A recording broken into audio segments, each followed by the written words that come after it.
Okay, good morning, everybody. It is Saturday morning, February the 5th. The January 2022 statistics are in. And as always, we're going to take a run through what happened this month, a little bit of a chat about what's happening, boots on the ground, and then just some very basic forward-thinking thoughts and potential prescriptions depending on who you are in the marketplace. So if you're not subscribed to this channel, guys, please subscribe. Much appreciated. If you do give me the thumbs up, it helps pop it up in everybody's algorithm. And the more that you guys share, the more that it helps us grow our business and helps us keep doing what we're doing here. So without further ado, talking January 2022, average sale price, $761,000. As always, I'm leaving those the sort of smaller numbers out, just simplifying it there. $761,000. That's up 38+% year over year, but it's down about $5,000 month over month. Now, what I want to say is that the market is blistering hot. What we need to derive out of this is that in December, our average sales price was $766,000, December 2021. But in November of 2021, our average sales price was $651,000. So just to back it up for you guys, between November of 2021 and December of 2021, we had a nearly $110,000 jump in our prices. It's roughly a 17% increase in 1 month. Now, in November, we had 97 sales. In December, we had 52 sales. In these situations, you can obviously always kind of look at it and say, well, hey, you had about half the amount of total sales. How do we trust that data set? How do we know that in December, when you had half the sales of the month prior, that there wasn't just less low-priced product available or less smaller product available, and that there wasn't just more large executive two-story sales that sort of skewed this number? And then that's plausible. But now here we have, what's significant is that in January we have another month where the average price is nearly identical to December, $760,000. There's headlines coming out everywhere about a prediction of a crash, could see a 20% reversal in prices. And here it is, guys. I've been tracking some other great sort of realtors out there following this market. Steve Saratsky, Daniel Foch,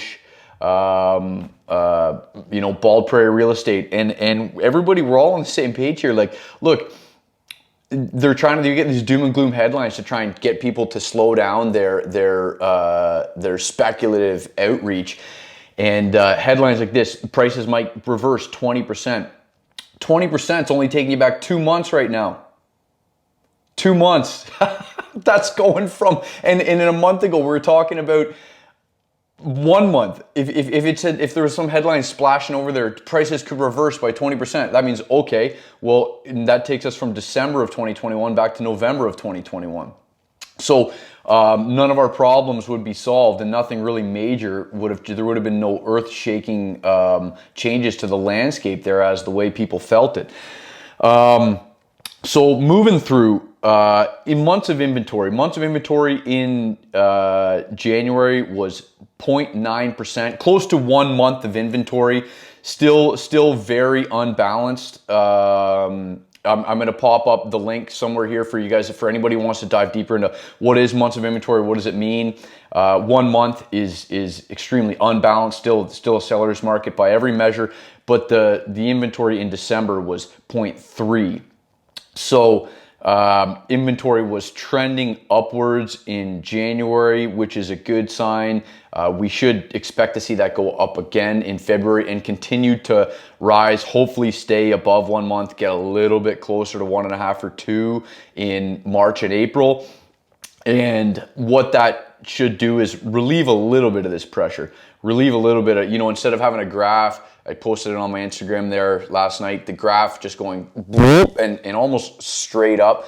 Hopefully it's gonna flatten out a little bit. You know, we got to talk about flattening other curves here as well, and that's our real estate price appreciation curve.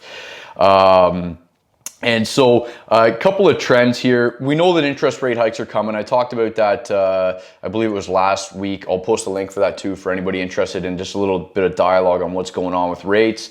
Rates are on a hold right now, but almost definitely in March, and then continuing, we're going to see rate increases. So the people's leverage, people's ability to leverage themselves is going to be reduced in the next 6 months.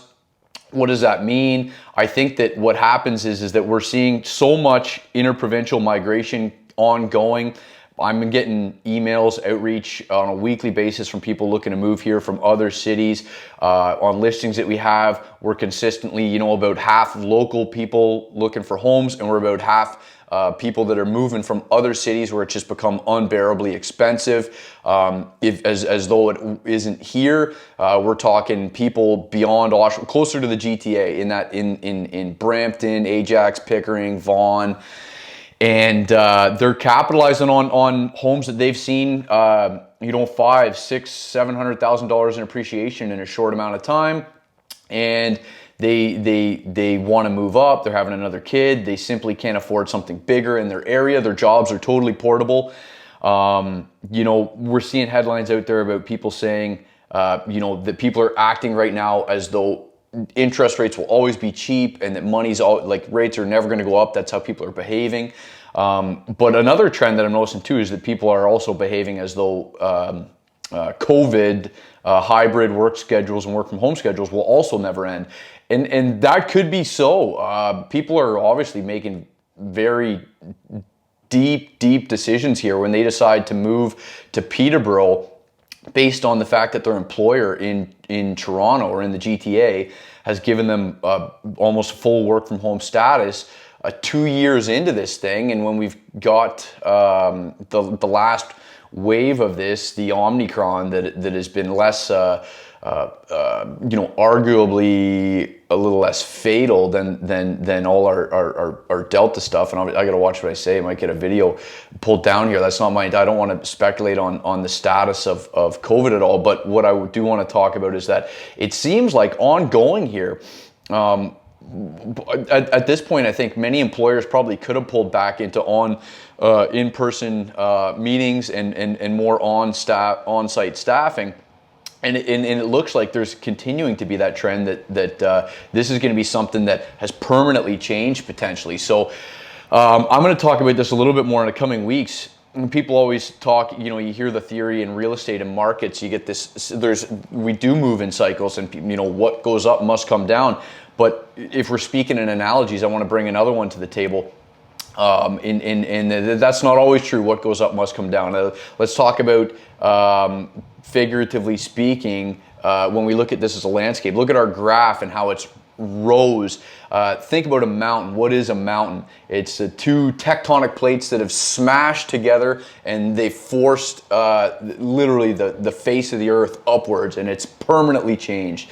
It may reverse in millions and billions of years if some crazy cataclysmic event happens, but for practical reasons, the mountain exists once those plates have converged. Now, the reason I say that is just because people talk about these analogies, a bubble, it's got to grow, it's going to pop, and then it's going to burst and it's going to deflate. We're getting so caught up in these very extremely simple, oversimplified analogies, and it seems that yes, interest rates and the cost of borrowing will rise, and obviously there's many things that could threaten global financial markets, such as the sort of Russia-China relations, and what's going on at the Ukraine border. Are we going to have sanctions, increased cost of living,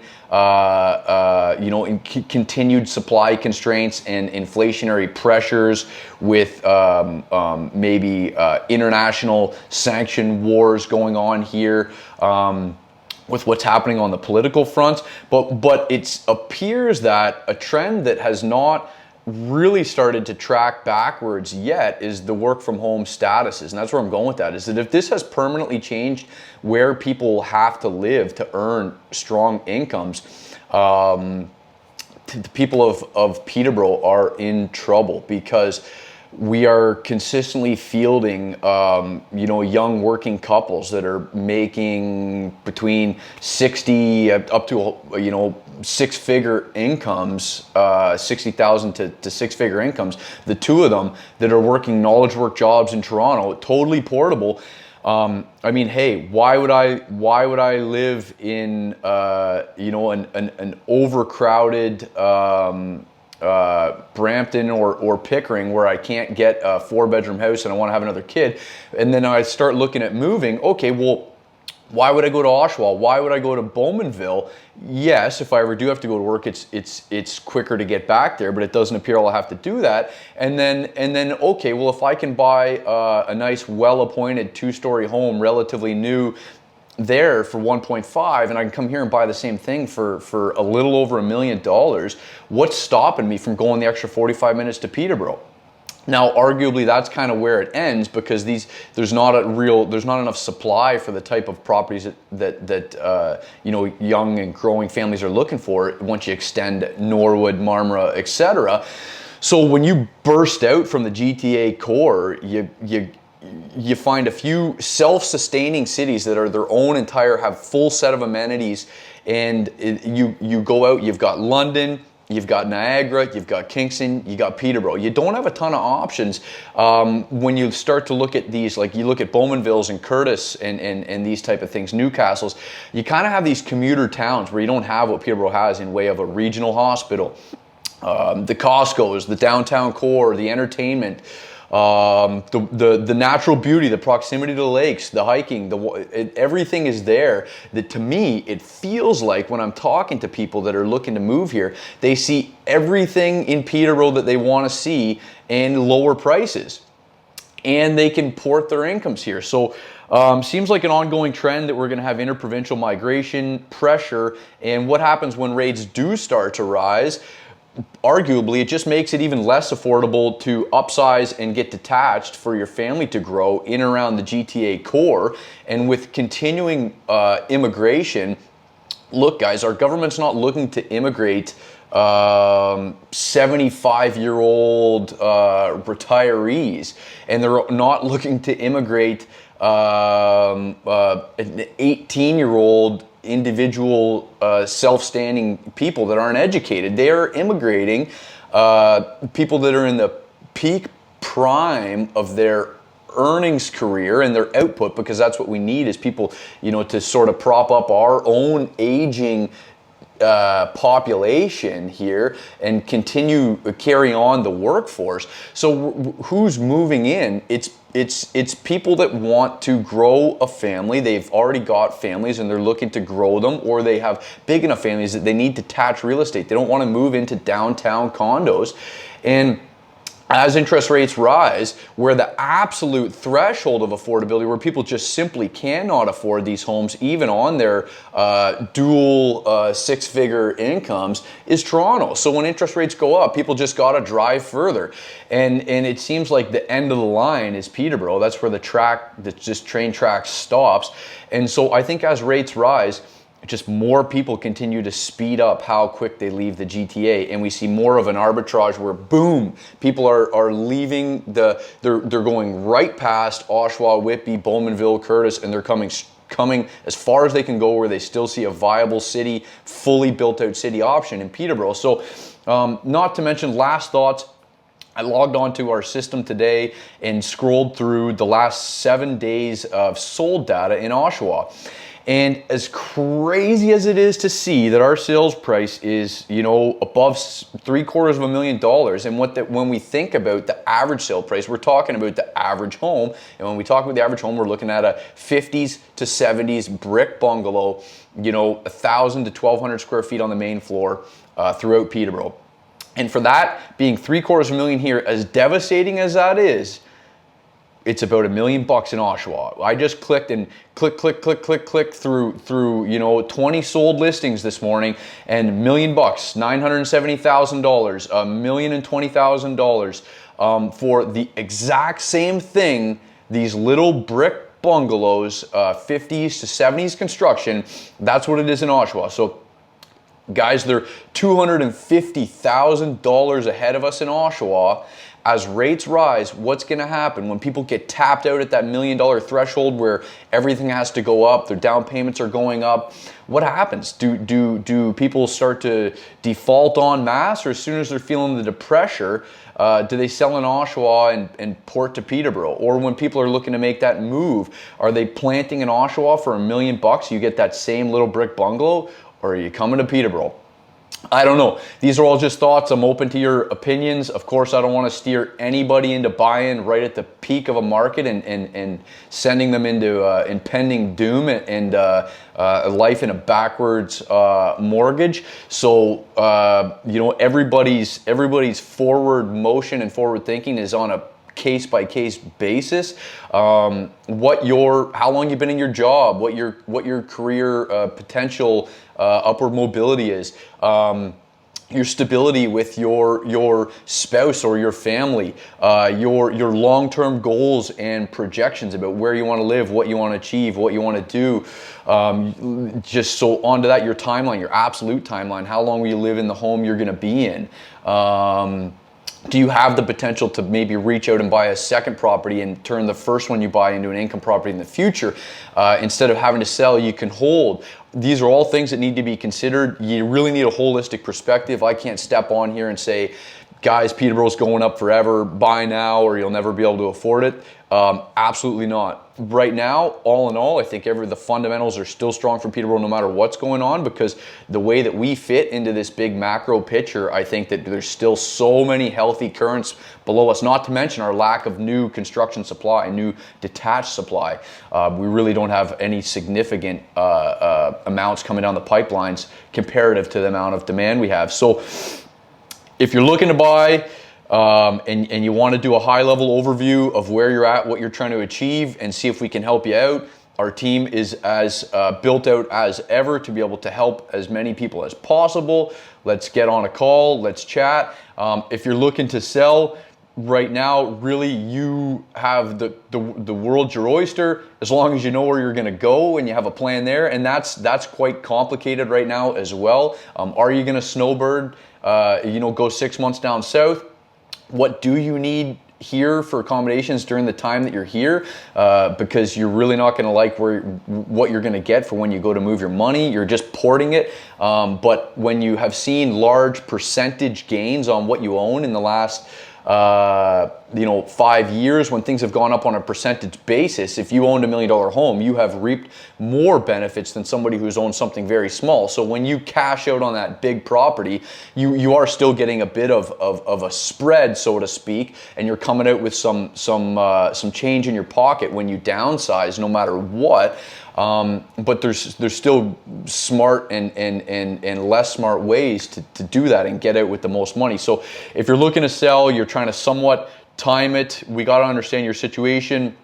Let's sort of chat through how we can you're on to wealth management at this point. That's what we're doing for our clients at this point. We're on to talking about wealth management, really on to retirement planning. I'm no financial guru, but we can help people analyze, hey, how do we make the most out of the money that you've made in the last years in this market?